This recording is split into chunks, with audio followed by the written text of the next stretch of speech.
The hosts and guests on Everything's Messy podcast are not licensed healthcare professionals. The discussions in our episodes are not personalized medical advice. Always consult a qualified healthcare provider for medical guidance. Never delay seeking professional medical advice or emergency assistance because of our podcast. We encourage consulting with a healthcare professional before making any significant health changes.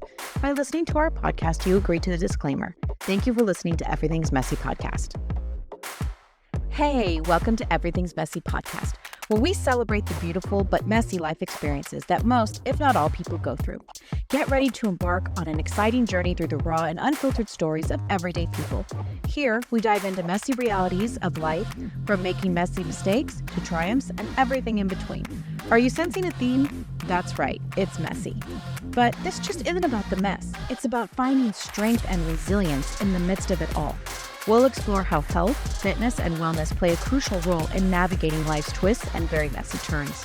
And we'll challenge conventional systems, because sometimes the most unconventional paths lead to the greatest discoveries.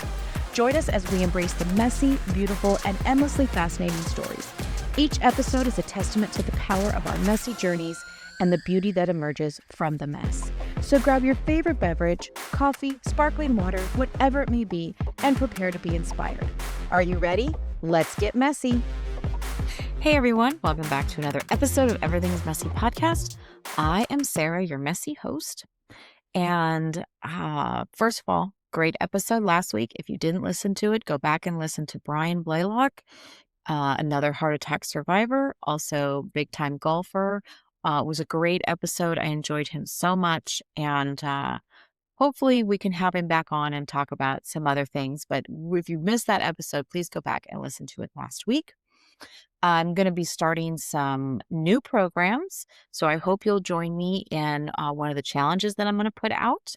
We're going to be doing, just daily check-ins and some mindset exercises and try and strengthen that mental grit that we're always talking about here. Remember, we need that mess to get us to a certain spot, but then after we're in that mess, we want it to elevate us, raise us out of that position, and give us that strength. And part of that is having that mental toughness, that mental grit. So I hope you'll join me when that challenge comes out. I hope that you are enjoying what we've done so far this year. We've got so much more to come. Got some incredible guests lined up for you. Today is going to be pretty short. I've actually done some pretty deep research into a supplement called Myo-Inositol, and that is a mouthful, so I'm going to try not say it a lot. But there's some really encouraging things that are coming out about it. And, I'm always looking for ways that I can improve my health, especially if it's just with natural food, my sleep, exercising, all of the things. But sometimes our bodies need some help. And there's a lot of noise about the Myo-Inositol in the wellness space. A lot of people talking about it. It's a trend right now, but there could be really good reason for the trend. And if you stay till the end, I'll share you which supplement that I'm using for it. And no, I'm not getting any kickback. There's nothing, no money exchanging hands. It's just a product that I have found that I really like, and I'm hoping to show you good results with it. So let's talk about really quick, what is Myo-Inositol? So it's basically a vitamin-like substance, or a vitamin-like molecule, if you will, that we can get through citrus fruits, cantaloupe, beans, lentils, grains, nuts, things like that. My opinion on grains and nuts and seeds. There could be excess estrogen involved there, so I would be careful with that. But definitely citrus fruits, cantaloupe. The problem becomes of how our body is absorbing it. Is it using it? Are we too much, too low? We don't ever know, right? Unless we're checking our levels, and not quite sure that there's an exact blood test you can take to check those levels. It's really based on how you're feeling, I think, because I haven't heard if there's a test you can take, but there's definitely symptoms that you can point to, right? So first, let's talk about the Myo-Inositol. Basically, it helps the communication system between your hormones, your insulin, your thyroid, and your neurotransmitters, dopamine, serotonin, GABA, things like that. So the Myo-Inositol comes in, and you've got, let's say your insulin sitting here and is going, hey, insulin's here. What do I need to do? Your estrogen's over here. Hey, I'm over here. What do I need to do?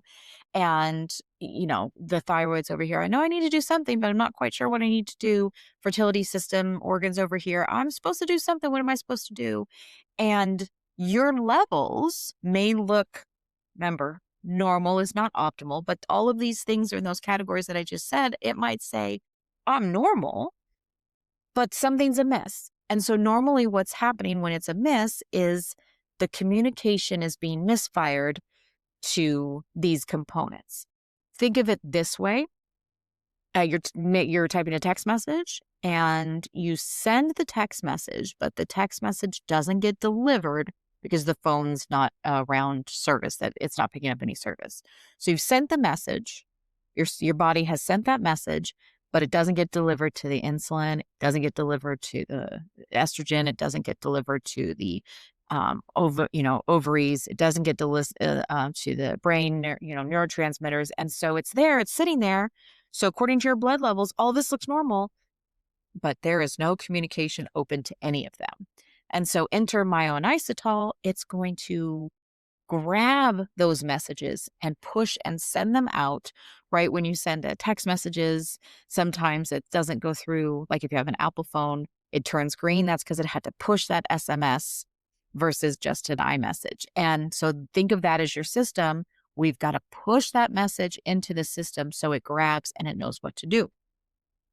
So without getting too nerdy or too technical, that's in a nutshell. And so what is it actually hurting? Well, it's hurting the balance of things. So you might get your hormones done and it might say your estrogen is up a little bit or your progesterone's down a little bit, but they're not talking to each other, right? Enter Myo-Inositol, it's going to try and bring that balance together because it's going to start talking to each other. Same with thyroid. The thyroid is there. You're taking the thyroid medicine, whether it's Armour, Synthroid, levocethyroid, whatever you're taking. And your levels are sitting there going, okay, I'm ready. Okay, I have this medicine, but doesn't quite know what to do with it. Bring that Myo-Inositol in it, and it's going to now start to convert the T3. It's going to start conversions for your TSA. It's going to just push the system to actually work the way it was designed to do, which is pretty amazing. That's what we want. When we're talking about the neurotransmitters, there's been a lot of studies. I have a study here from the American Psychiatry Journal. They're talking about how Myo-Inositol can help with panic disorder, mood disorder, OCD, anxiety, which is really big. But basically, the crux of it is and again, this is not to take place of medicine. This is not in extreme cases. Again, obviously talk to your doctor. But there is some really good evidence out there of basically saying, okay, it's hitting your serotonin, it's hitting your dopamine, it's hitting your GABA, but it's not telling you what it's supposed to do. Okay. So then the Myo-Inositol sends that message, and now it's going to lower our response. We talk about having a dysregulated nervous system. Well, that dysregulation is because nobody's talking to each other inside. We're all messed up. Plus we have inflammation. We have cortisol. We have all of these things. And we might even be taking something for it. And it may help a little bit or suppress it or maybe just calm something initially. But then you notice when you take medicine, a lot of times, okay, now that dose isn't strong enough. You need more. You need more. Well, instead of doing it that way, and again, not a doctor, not telling you how to mess with your meds, but if we have the Myo-Inositol come in, now it's going to open up that clear pathway channel. And now those systems are going to start talking to each other, potentially. And that's what this is supposed to do. So when we talk about the stress hormone metabolism triangle, right, we have when we experience chronic stress, and maybe acute stress is a better way to put it, your body does what? It releases the cortisol, which is the primary stress hormone, because it's what does it do? It puts your body into survival mode. It wakes it up. It converts your energy, right? It responds to danger and it's going to maintain blood sugar so you can have these big bursts of basically protecting yourself, running away from something.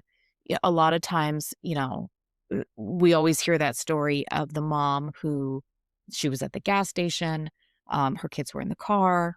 She either was walking around the car to get the pump or went inside. I forget what it was exactly, but basically she came out, somebody was trying to steal her car with her kids in it, and she was able to somehow pick up the car or hold the car somewhere where they weren't going to get away with her kids. That was a complete and utter physiological response to stress. She sensed danger and she was able to have this massive spurt of energy to stop what was happening. And this was a long, long time ago. I don't even remember. 90s, perhaps. Yeah, 90s, I think it was. But she was able to stop it from happening, all because she had this innate ability to just channel all that energy of the stress, put it into motion, and be able to stop because she was trying to save her children, because her body sensed danger and she knew that she had to put it into action. So now that's what it's designed for. The problem is, especially with women, we step into that kind of revved up self all the time. Our body's never relaxing. We're tight, we're tense, we're constantly thinking we're in danger. And so our body goes into this, response. We've never been able to quiet the mind, calm down, breathe without having to add these other, you know, things that we put into it, like breathing, like protecting our sleep, like exercising, like eating right. Like this is a whole thing. And we talk about it a lot on this program. So we don't want the cortisol to constantly be releasing in our body. And so when we have the Myo-Inositol, it can really start to work on the pathways of the nervous system. Hopefully, that's at least the benefit that I'm hoping for. If at the very least, just start, like I said, open up those channels and start talking to each other. Because, what do we know that chronic stress can disrupt? Insulin sensitivity, blood sugar regulation, thyroid signaling, ovarian hormone balance, neurotransmitter function. So the stress doesn't just affect our mood, it affects the metabolism and hormone signaling. So with the inositol, it can help signal for the insulin, the serotonin, thyroid hormones, and reproductive hormones, and restore the communication between the cells.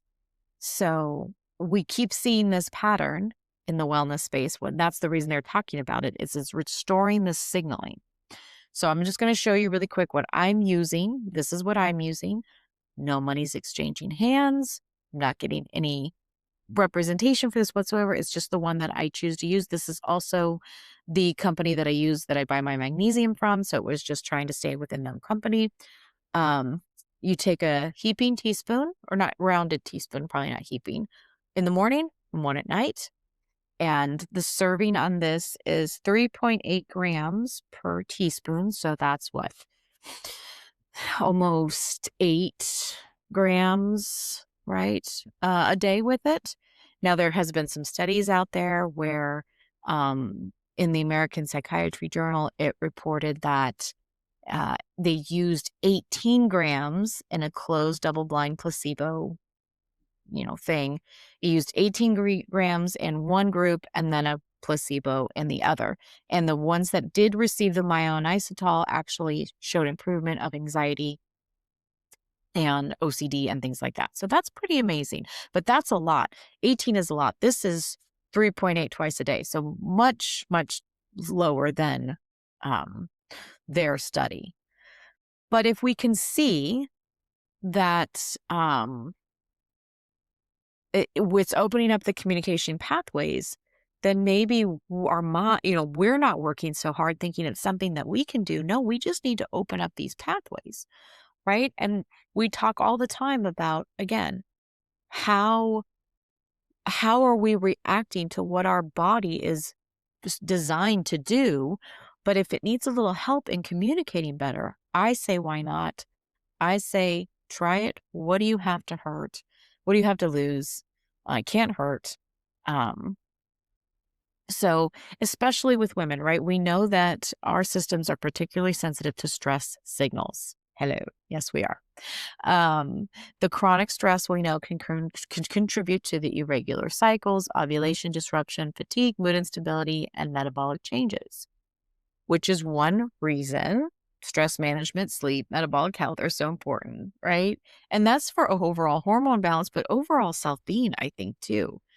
The body isn't a collection of separate departments. And this is where we get into conventional versus holistic and or functional. This is the biggest thing here.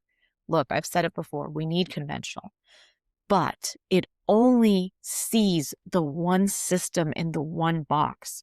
When we bring in functional or holistic or that other component, it's treating us as a whole and it's treating that root cause, not just one system. And that I believe so much is the fundamental breakdown, right?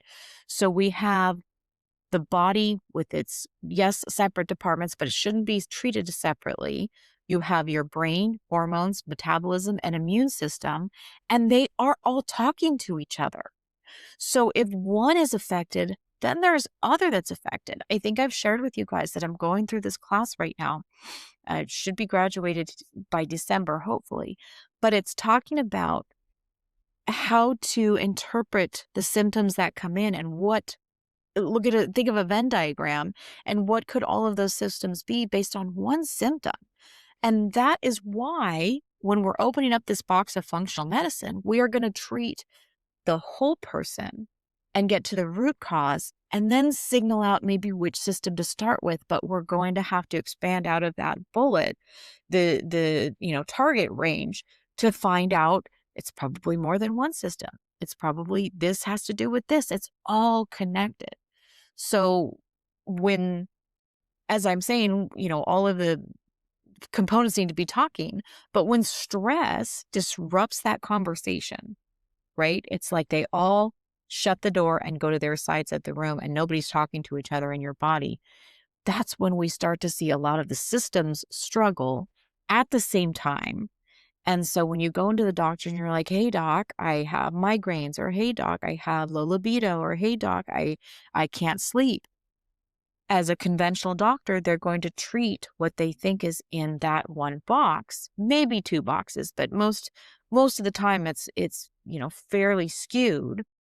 But then we go on this side and we're like, it's this whole Venn diagram of all of these, symptoms that are overlapping, which systems are overlapping. It's not just as simple as having a migraine. I mean, it is, you can have the migraine, but it's not just as simple as finding just one system that's affecting. It's coming from everywhere. So I think instead of saying which hormone is wrong or imbalanced or not happening, right? A better question is what disrupted the signal in the first place? That changes your whole perspective on what you're looking at and what you're trying to accomplish and solve, right? So what disrupted the signaling in the first place? Okay, chronic stress was number one. Then metabolic strain, number two. Then that brought in the inflammation. Then the poor sleep. And then your nervous system becomes overloaded. So do you see how it was all of these things combined? Right? That's the huge thing that we're not, that conventional medicine tends to not see. So again, we want to think of hormones as messages and your cells as the inbox. Stress, inflammation, and metabolic strain can interfere with this signal. Compounds like Myo-Inositol may help improve how the messages get delivered. I mean, there's really nothing to say after that. And I will say, though, this, sometimes healing isn't about forcing hormones into the body. It's about restoring the body's ability to communicate. Say that one more time. Sometimes healing isn't about forcing hormones into the body.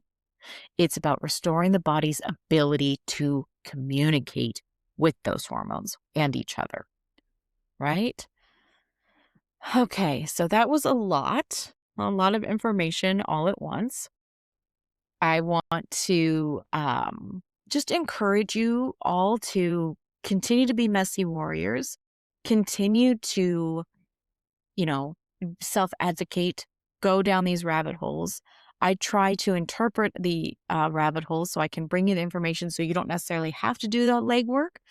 But I do still encourage you. Obviously, I'm not your doctor. I'm not telling you to stop, start, or try anything. This is something that you have to decide for yourself. For me, and what I'm doing, I'm using this Myo-Inositol. Um, there are two types. I'm not sure if I covered it, the Myo-Inositol, and then there's the D-Inositol. Both play different parts, different roles. I'm going to do another episode down the line on the D-Chiro part, but today was just about the Myo. And if you have any questions, I'd love to hear you. Let me know. Also, let's start celebrating you guys as messy warriors. And if you have any messy wins this week, maybe you want to share it with people. Maybe you just started out to lift heavy. Maybe you just started out walking. Maybe you just started out listening onto my podcast. Shoot me a message. Let me know. I'd love to share it on the podcast, and we can just continue to grow this community as messy warriors and, give each other the attaboys and the good jobs and the keep going that we need for this community. And remember, it's never too late to start. You're never too old to start. And even if starting for you means you got up and you walked 10 minutes today, good for you. That's what you needed to do. If you are been doing this a while on your wellness journey and you completed a marathon, we want to celebrate you too. So, and all of those in between, again, it's the journey, not the destination. And I'm grateful for all of you. I hope you get something out of this episode. We've got other guests coming up, and I think it's just going to continue to be a good 2026. And we'll see you later.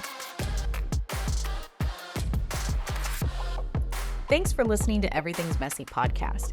Whew, if you made it this far, give yourself a gold star or at least a nap.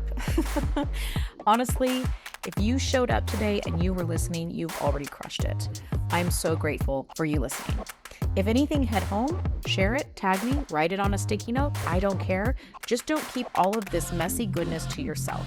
You can find me on Instagram at Everything's Messy Wellness or over at my website, everythingsmessywellness.com, where I've got resources, coaching, and probably a new rant about blood sugar or something that's just nonsense. It's all waiting for you.